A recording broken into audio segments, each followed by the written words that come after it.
Good evening, everyone. Welcome to the second of our autumn series of webinars from 42 BR Barristers Employment Team.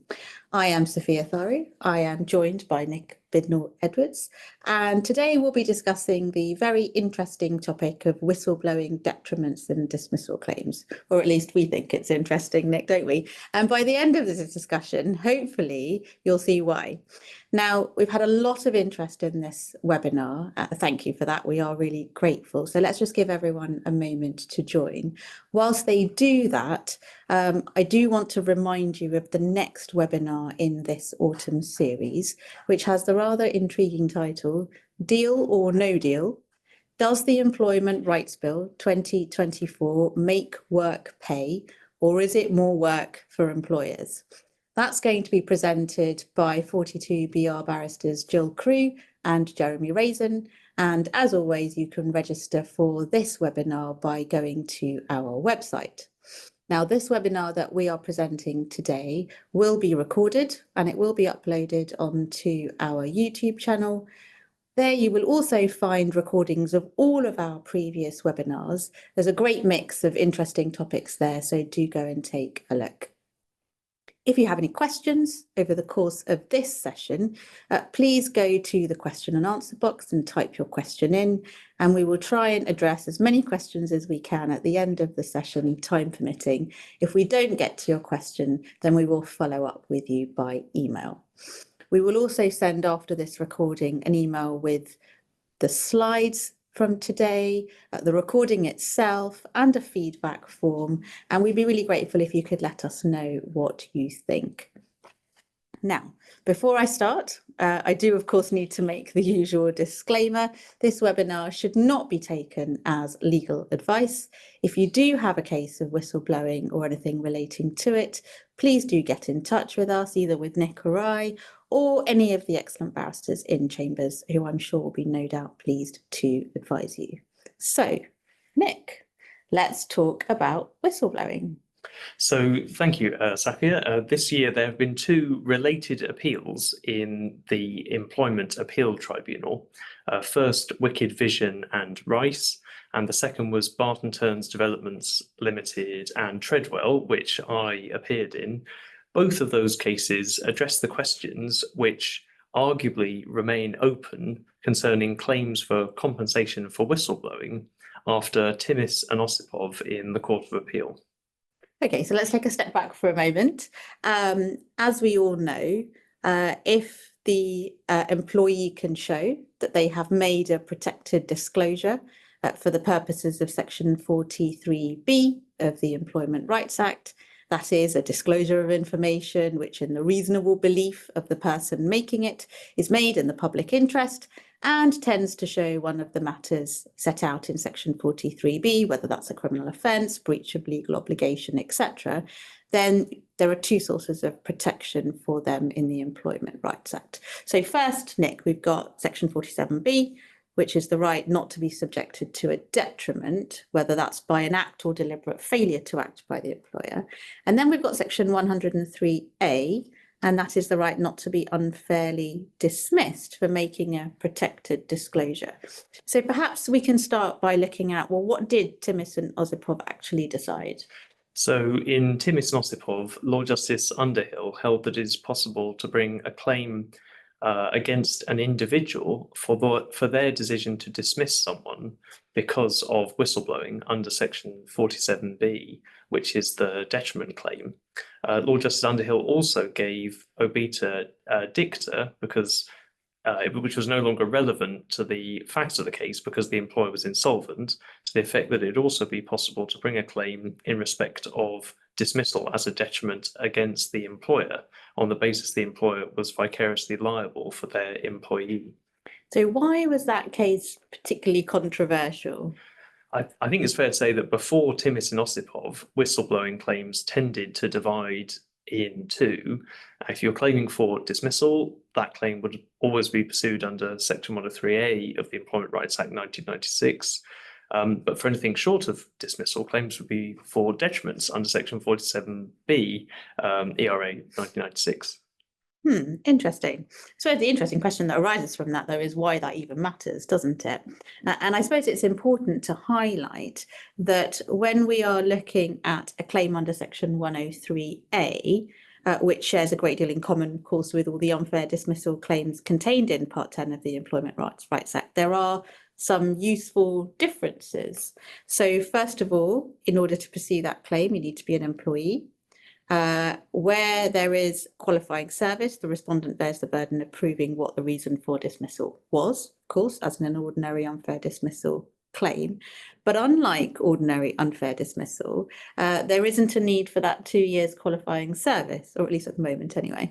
And the test for the tribunal then is whether the whistleblowing was the sole or the principal reason for the dismissal. Now, without qualifying service, the claimant bears that burden, and we'll send you all the authorities that relate to that at the end of this webinar. But in exchange for that higher test, the employee who does have qualifying service is able to then access a basic award as they would otherwise, but there is then an uncapped amount on their loss of earnings. So there is a difference clearly between an ordinary unfair dismissal claim there and a Section 103A claim. In addition, of course, they have the other remedies that are available to claimants who succeed in unfair dismissal claims, which are, of course, reinstatement and re-engagement. So in practical terms, if an employee doesn't have qualifying service, then they still have access to a basic award, unlimited compensation for financial losses, reinstatement and re-engagement. Whereas Section 47B does provide for unlimited financial compensation, but also an injury to feelings award. And the burden there is on the employer to show that the grounds on which they acted or their deliberate failure to act was done under Section 48(2). But there is a defence in Section 47B(1)(d), and again, we'll send you all these references later, to Section 47B, which doesn't exist in Section 103A, which is that an employer can escape liability if it shows, in short, that it took all reasonable steps to prevent the individual responsible from acting in the way that that is complained of, in which case the claim will only succeed against the co-worker. So I suppose what follows from that is, why was it assumed previously that Section 47B did not apply to dismissals? So I think there are two main answers to that. I think the first one is what was written in the statute, so in subsection 2, and I think if we look at the slide, which may appear for you, Section 47B(2) provides that this section, which has the right not to be subject to a detriment, does not apply where the worker is an employee and the detriment in question amounts to dismissal, and in brackets it says within the meaning of Part 10.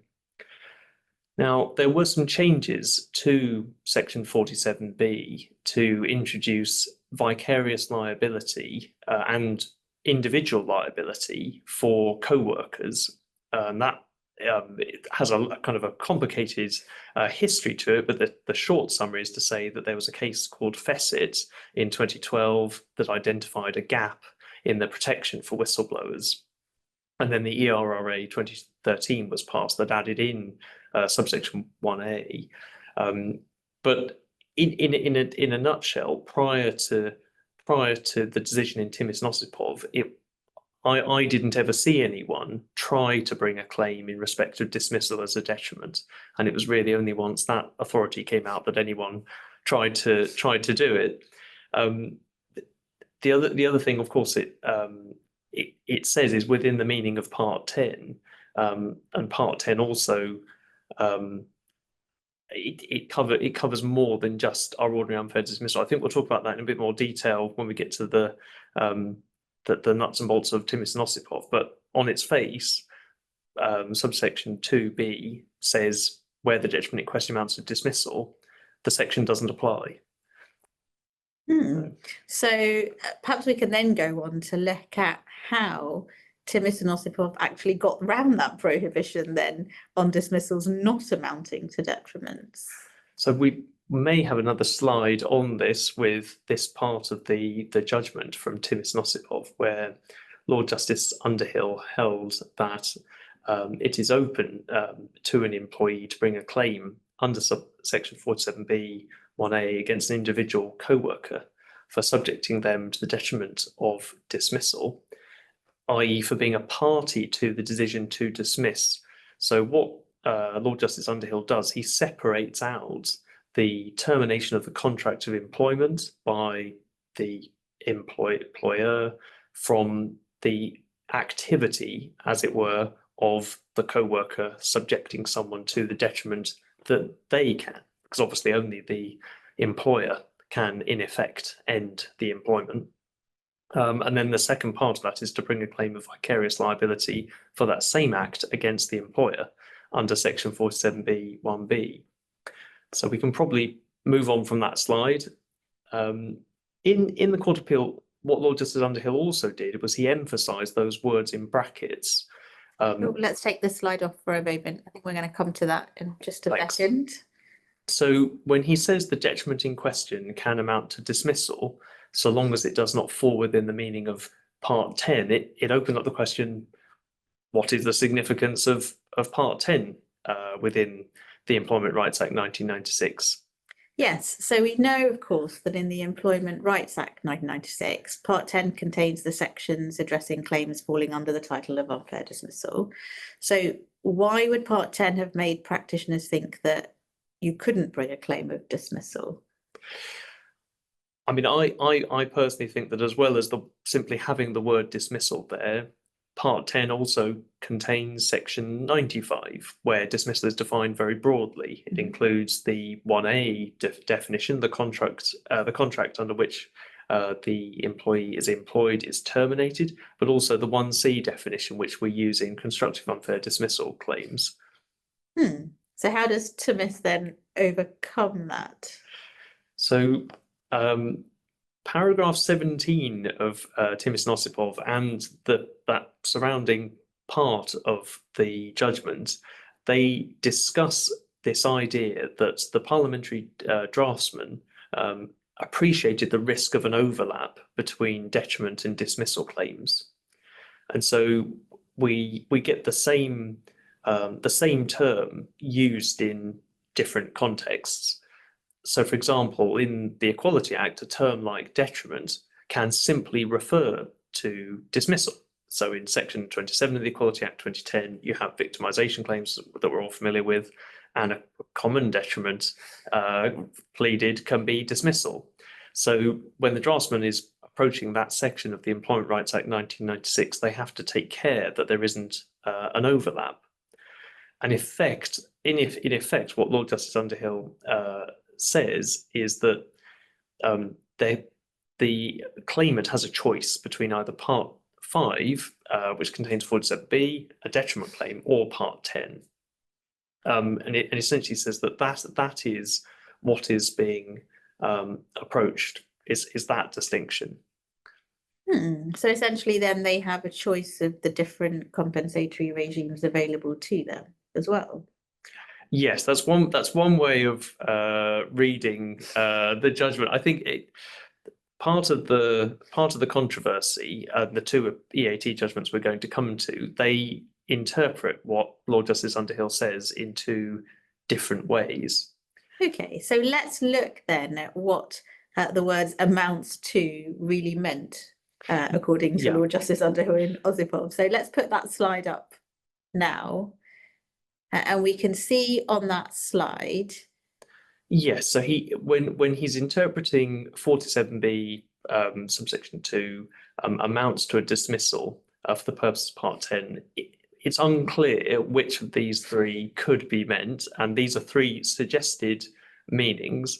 So one meaning is where the elements of the claim of an unfair dismissal claim are found to be proved by a tribunal such that the claim is upheld. So if you succeed in winning any unfair dismissal claim, so I've put in bold an unfair dismissal claim, because obviously dismissal under Part 10 includes all of them. It includes regular Section 94, 98 ordinary unfair dismissal, constructive unfair dismissal, and the automatically unfair dismissals, of which 103A is the main item for whistleblowing, but there are some other claims as well, which fall under that heading. So if you win one of those claims, does that then debar you from bringing a detriment claim? So that's one way of reading the way it can be approached. The other way is to look at where the substance of the claim is, that on the facts, and regardless of how the claimant has pleaded their case, if a tribunal found, as a matter of fact, that that is what their case really was, should they disapply the 47B claim? Should they say, well, actually, this claim has been mispackaged wrongly? And we'll come on to an example of that in a different context where that does happen. But that's another way of reading it. And then the last one is where the remedy for one of these unfair dismissal claims is in fact available to be awarded at a remedy hearing, in the sense that the mischief or the harm in the drafting is to avoid double recovery, to avoid both those remedies being awarded in effect at the same time. Does that mean that if you can't in fact get access to your remedy, does that mean that you would then open the door to a 47B claim? So in Osipov, where do we think, or which one of those do we think might apply then? So that again is a difficult question. I think we'll move on from the slide, which poses, as I say, these complicated questions. So in Timis and Osipov itself, there'd been an employment appeal tribunal judgment beforehand, and in that hearing there were appeals against the Section 103A claim outcome, because the Section 103 claim was successful at first instance and was upheld in the EAT, as well as an ordinary unfair dismissal claim as well. And it suggests that what Lord Justice Underhill had in mind was item C. So he has in mind whether your remedy for an unfair dismissal claim is actually recoverable, because he bases it appears to base it partly on the fact that the employer is insolvent and it isn't actually available. But that's only one way. That's only one way of reading it. So I suppose that then begs the question: well, is the position now clear in respect of that situation?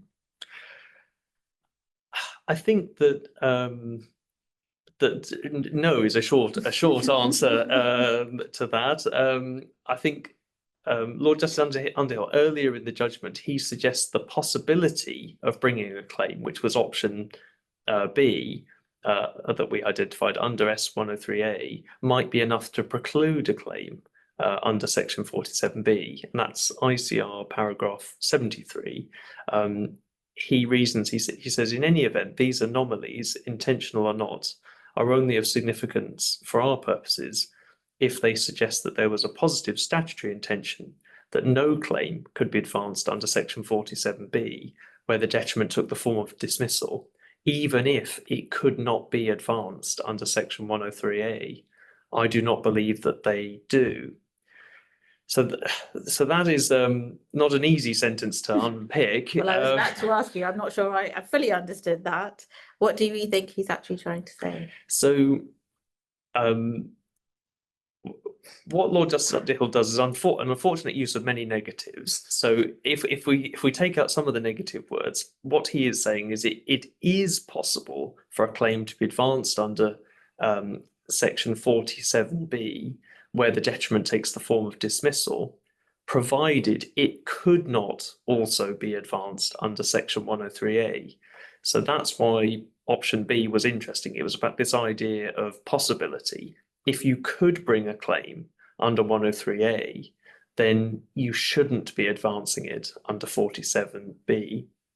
So how do we reconcile that then in circumstances where a claim had been advanced under Section 103A? So this reading, and I think it's fair to say this is the reading that is in Wicked Vision and Rice, rests on the fact that before the appeal got to the Court of Appeal, the employer had become insolvent. And so, as a matter of fact, that option C that we talked about, you can't in fact recover under 103A because the employer is insolvent. And so because you can't do that, all Lord Justice Underhill is doing is addressing the case in front of him. And so the narrow interpretation is to say, well, he is saying, yes, it is the case on the facts before me that you can recover because it isn't possible to recover under 103A. But he also gives obiter dicta about a situation that isn't before him, that you shouldn't be pursuing a claim under 47B if it can be pursued under 103A. And that's quite a narrow way of interpreting it. Oh, okay. So what do we find in Osipov that tells us that Lord Justice Underhill did have all of these different remedies in mind? So that's the. I think your explanation earlier was really helpful in showing those differences. Both claims, 103A and 47B, have unlimited financial losses as potential compensation, but you only get an injury to feelings award under Section 47B. It is very rare for a basic award to be worth anything like an injury to feelings award for something like dismissal. But equally, 103A can give you reinstatement and re-engagement, which 47B can't do. But for most people, this is it's going to be a no-brainer to try to want to run both if they can. And to go back to your question, which was a good question, but not an easy question, there is a section of the judgment where Lord Justice Underhill talks about this. So this is page 663 of the Timis and Osipov judgment, and he runs through a comparison in sections 48 and 49, and this is a little bit involved because this is actually about I think this is actually about workers. And he's summarizing this position at paragraph 26C on that page. And he says the effect of the new section is to ensure that in any claim for whistleblowing detriment, the worker will not recover any more than if he or she had been an employee dismissed on such grounds. And he notes that there had been some various tweaks to the financial compensation. But he mentions that it is in a footnote, regrettably, to this judgment, footnote number 3. He does mention that another possibility as to why they would want to limit the compensation available to a worker under 47B was intended to prevent a worker whose contract was terminated on whistleblower grounds from recovering compensation for injury to feelings, since such compensation would not be available to an employee who was dismissed on the same grounds. It would be a very strange remark for Lord Justice Underhill to have included if he didn't recognise that there was this ongoing difference between employees and workers. So to summarise, the narrow interpretation is that in Timis and Osipov, the question was, can you ever bring a 47B claim for the detriment of dismissal? And the answer was yes, you can, but you cannot bring that claim directly against an employer. And on the facts, he said you can bring it against a co-worker who dismissed you, and he does that directly in Timis and Osipov.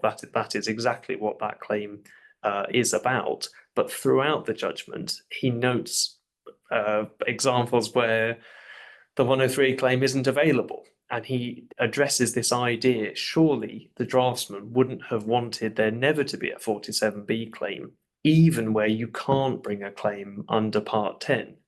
And so the narrow interpretation is to say that's now the law, so long as you're not able to bring a claim under Part 10, or you haven't in fact brought a claim under Part 10, or you don't win a claim under Part 10, again, there's a bit of debate about that, you can succeed in a claim under subsection 47B. So that's kind of the narrow interpretation of what Timis and Osipov is about.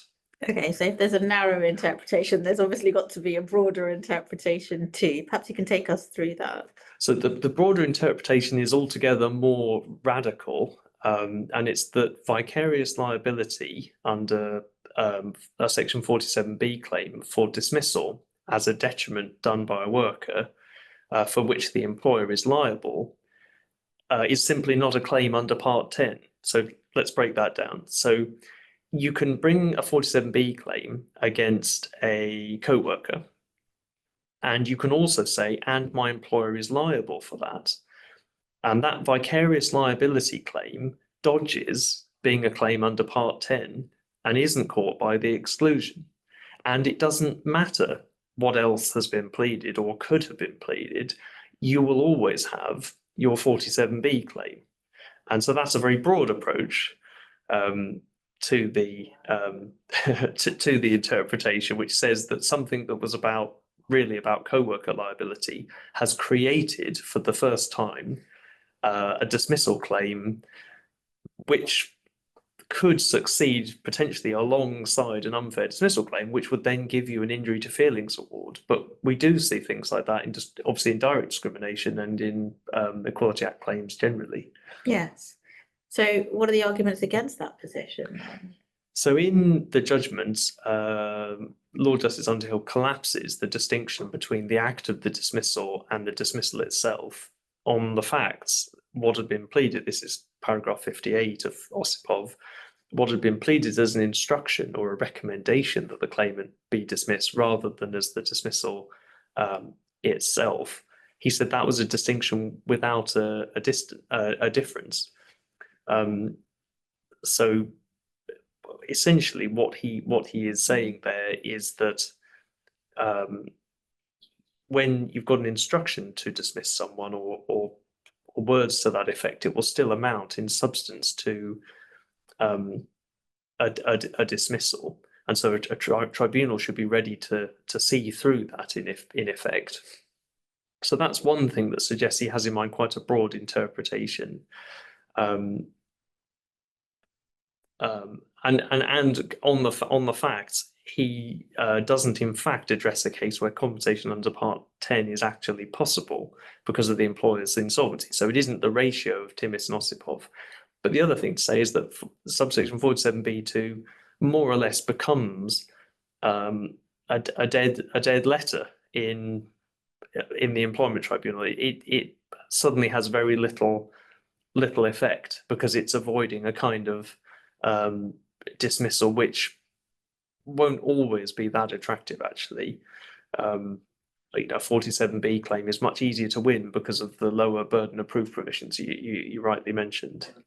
Yes. So I guess that then raises the interesting question, if we look forward post Osipov, at how tribunals have approached jointly pursued claims. And perhaps let's at this stage talk about the case of Wicked Vision and Rice. Tell us about that case. Yeah.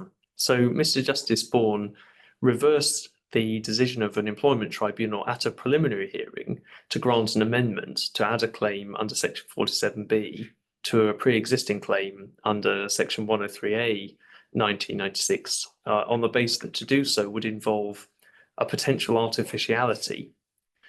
And if effectively what Mr. Justice Bourne is, he took that narrow interpretation of Timis and Osipov, and he said, well, is this case like Timis and Osipov? Is this a case where we have an insolvent employer? And he said, well, we don't.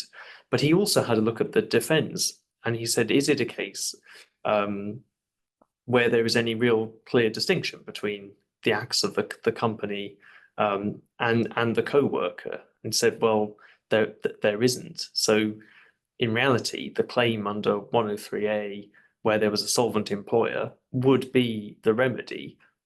more or less suggesting that there would be a choice at the end of the hearing anyway, and so granting the amendment wouldn't have been a meritorious thing to do.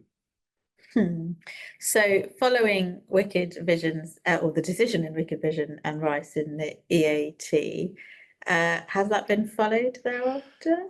Well, the two things I have. One is it's been appealed to the Court of Appeal, and that will be heard according to Case Tracker in October 2025. It was also not followed in the appeal that I appeared in Barton Turns Developments and Treadwell. So, given your involvement in Treadwell, tell us about the facts of that case. So the facts were almost identical to Wicked Vision, but the other way around. So it was a preliminary hearing, and the amendment that was applied for was to add a Section 47B claim, but that permission wasn't granted. And then this was actually overturned by His Honour Judge Barclay, who found that he was actually bound by Timis and Osipov, and so was able, in effect, to disagree with Wicked Vision and Rice, an EAT judgment, and simply to allow the appeal to find that he took this broad interpretation that it had simply been permitted. And in terms of Treadwell, is that going to be considered or potentially considered by the Court of Appeal at some stage as well? I think that is yet to be confirmed. I think it's fair to say. I think this raises a number of interesting questions. I know we've discussed a few of these questions. What would happen if Wicked Vision is upheld? I think we have a slide here on Section 18 of the Equality Act 2010. There we go. So in trying to find an example of this where something else in the statutory landscape looks a bit like Section 47B2 that says this section does not apply, we can see in Section 18 for maternity and pregnancy discrimination, it says subsection 7 that Section 13 of the Equality Act, the direct discrimination provision, so far as it relates to sex discrimination, does not apply to the treatment of a woman in those very specific circumstances.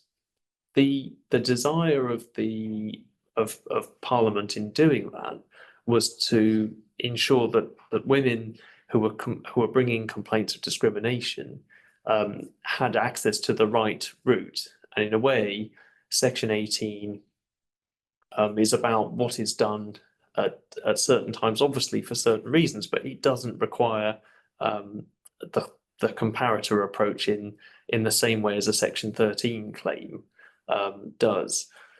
And so it seems to me there was a desire there to use the correct part of the Equality Act. And what actually can happen in a list of issues, in my experience, where, for example, a litigant in person has pursued both a Section 13 direct claim and a Section 18 pregnancy claim, that, as strange as it may sound, their success, the success of a claimant on one part of a claim, or making out the facts for certain elements of an ultimately unsuccessful claim, in effect defeats the Section 13 claim. It simply means that section doesn't apply, so the tribunal wouldn't have jurisdiction to look at it and to apply it. So if Wicked Vision and that approach from Mr. Justice Bourne, if that is the approach that is adopted by the Court of Appeal, what that would in effect mean is that there is a choice, I suggest, facing tribunals. And if they found that any claim under Part 10 was successful, then Section 47B, insofar as a detriment claim related to dismissal, it just wouldn't apply at all. And it wouldn't be a matter of going through whether vicarious liability was involved. It just wouldn't be able to apply because you'd have a Part 10 dismissal on the cards. And so that's one interpretation of what could happen. Okay, so we've now got a year before the Court of Appeal might consider this and perhaps determine the issue, or perhaps not. We'll have to wait and see. I suppose the interesting question, and before we go into the practical consequences, if you do have any questions about any of the things that we have been talking about, I appreciate it's not the most straightforward area to get to grips with. Please do send them in and we will do our best to try and answer them. But it seems to me from what you're saying, Nick, that practically speaking, if we are looking at consequences of these more recent EAT decisions, that essentially if someone is advising on a whistleblowing claim, that it would be sensible for them to pursue both or if there is a dismissal, of course, we need to make that clear, it would be sensible for them to then pursue both a Section 103A claim of automatic unfair dismissal under the Employment Rights Act, and separately to then identify who the decision maker is, allege that the decision of that decision maker is a detriment, and then to allege that the employer is vicariously liable for that individual's decision to dismiss under Section 47B. Would that be a fair summary of where we are at the moment? I think that is right. Where there is a conflict in the EAT, and there's a decision of the Court of Appeal which addresses some but not all of the questions as much as we would like, it seems to me that practitioners have to, in this context, they have to make their arguments as to which authority they prefer, and which suits them. It seems to me that there are arguments either way, but I think the paragraph for me in Timis and Osipov, which suggests that Lord Justice Underhill did have some kind of narrower version and wasn't simply saying that vicarious liability under 47B is a magic bullet and just means you can sidestep 47B2 entirely and you can always bring a detriment claim, is in paragraph 73, where he simply says, and it's that negative sentence I read out earlier. It says, in any event, these anomalies, intentional or not, are only of significance for our purposes if they suggest there was a positive statutory intention that no claim could be advanced under Section 47B, where the detriment took the form of dismissal, even if it could not be advanced under Section 103A. And it just seems that would be a very strange thing to mention if Lord Justice Underhill thought he'd identified a claim that doesn't require those caveats, that doesn't have any restrictions to it. So for a respondent, it will be a legitimate argument to say that the claim for dismissal as a detriment is being improperly pursued where there is a Section 103A claim, or even the stronger argument, as I showed you in those options, is to say they should have pursued a 103A claim. So even if the claimant tactically makes the decision to only bring a 47B claim, it's still open to a respondent to say this should have been a 103A claim and should have been subject to the more stringent causation test of the sole or principal reason, which is much harder to satisfy than the 47B test, which is a reverse burden as well on the respondent to prove, in effect, that the whistleblowing didn't claim a material effect in the detriment. So it seems to me that could well be what is said in submissions, and it remains to be seen. But equally, you wouldn't want to say, I'd be a rare respondent who would want to say that a claimant could have won that claim. It'd be a very difficult position to say that, but to say that they could have pursued that claim, that is to say, in order to pursue a 103A claim, an individual claimant would need to be an employee, and they'd need to have made protected disclosures, and I think that would be it. So in the right case, that would be, in a way, a form of defence. We will have to see. I think we have some questions coming in. Let's take the first one. There is a question here. Oh, let's deal with this. Essentially, the question is, well, practically speaking, how do you deal with, or are there any practical tips, I suppose, I think the question is trying to ask that we can address in terms of dealing with whistleblowing claims more generally. And I don't know about you, Nick, but I found certainly that in tribunals, today, of course, we've been talking about the complexities of different forms of claim, but given that there has been, and I'm sure you've seen this too, an increase in the number of whistleblowing claims being brought more generally, I certainly noticed a trend from tribunals who are often very keen to identify at the very outset whether or not somebody has in fact even made a protected disclosure, whereas historically, all of those issues would be dealt with at final hearing. I certainly had judges who have been very keen to have a separate preliminary hearing to identify at the outset whether or not some or all of this could even begin to get off the ground in circumstances where a lot of claims are being brought, where there are arguments, shall we say, about whether or not the disclosures even meet the test at all. Is that your experience as well?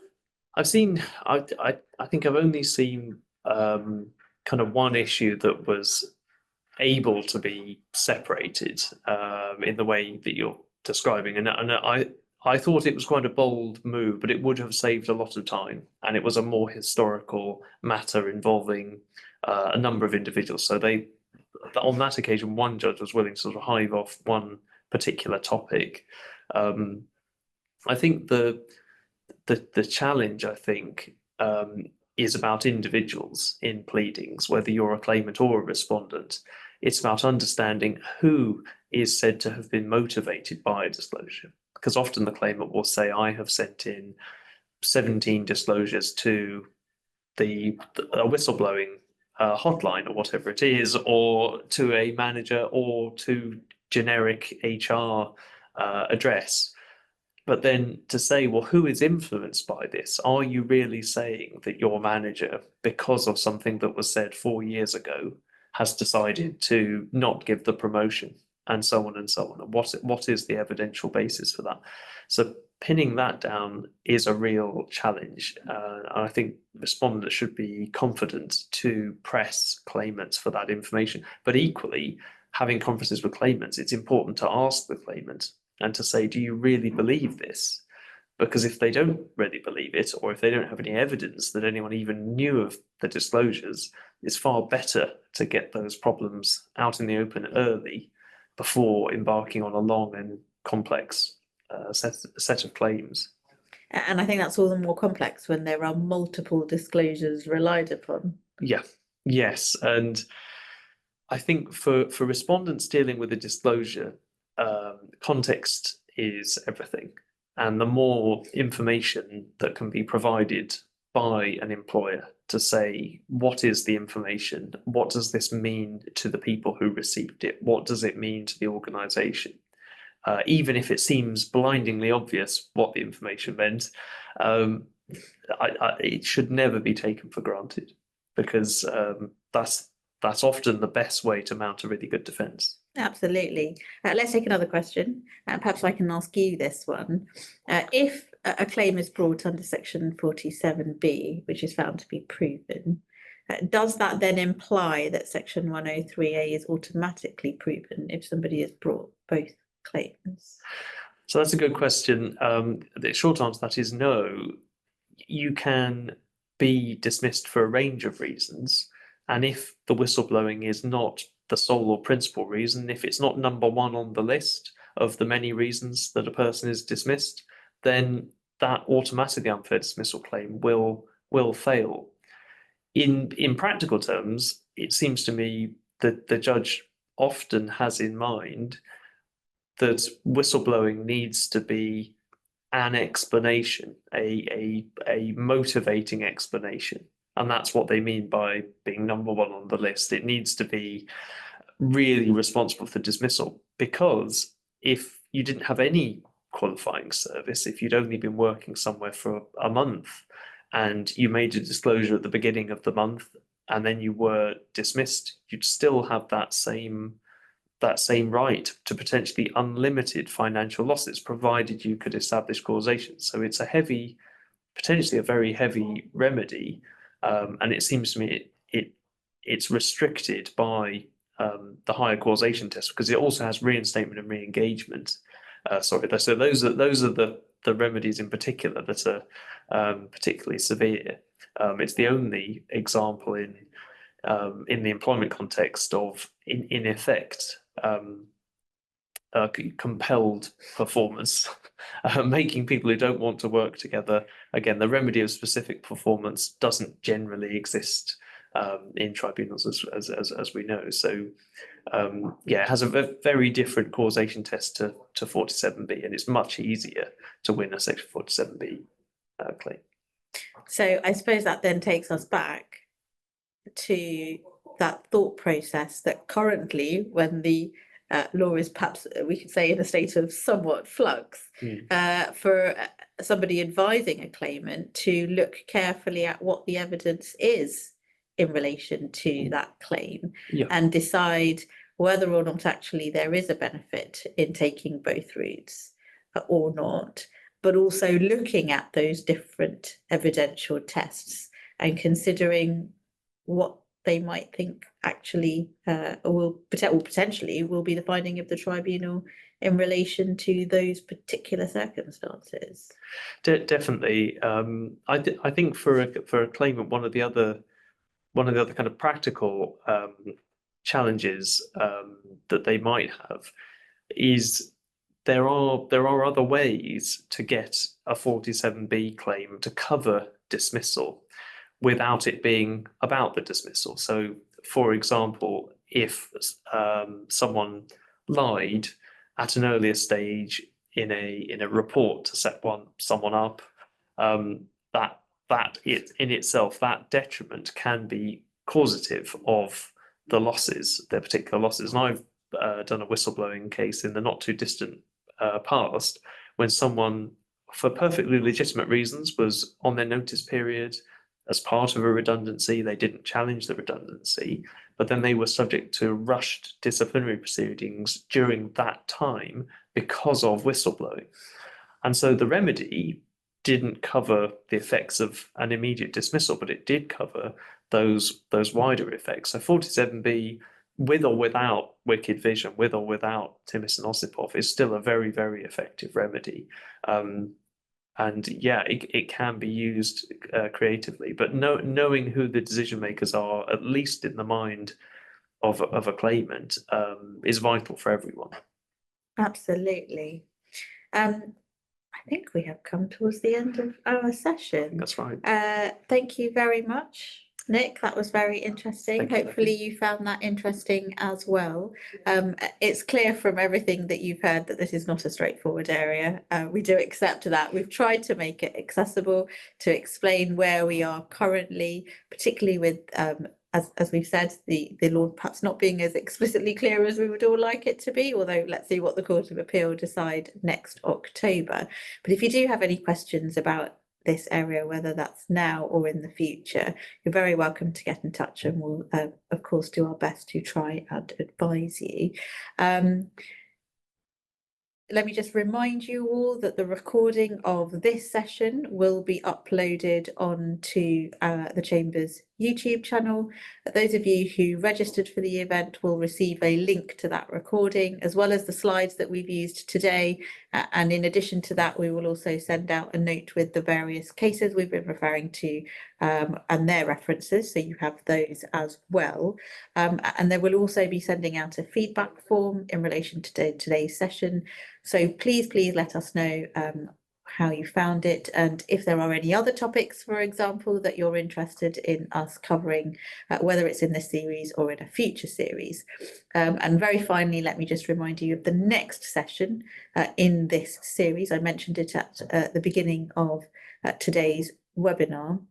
That's going to be on the 26th of November at 5 o'clock again. And as I said earlier, Jill Crew and Jeremy Raisin are going to be looking at the practical implications of some of the main proposals contained in the Employment Rights Bill 2024. And they'll be looking at those from both the employee and employer perspective. So thank you very much for attending to this evening. And do get in touch if you have any other questions or queries.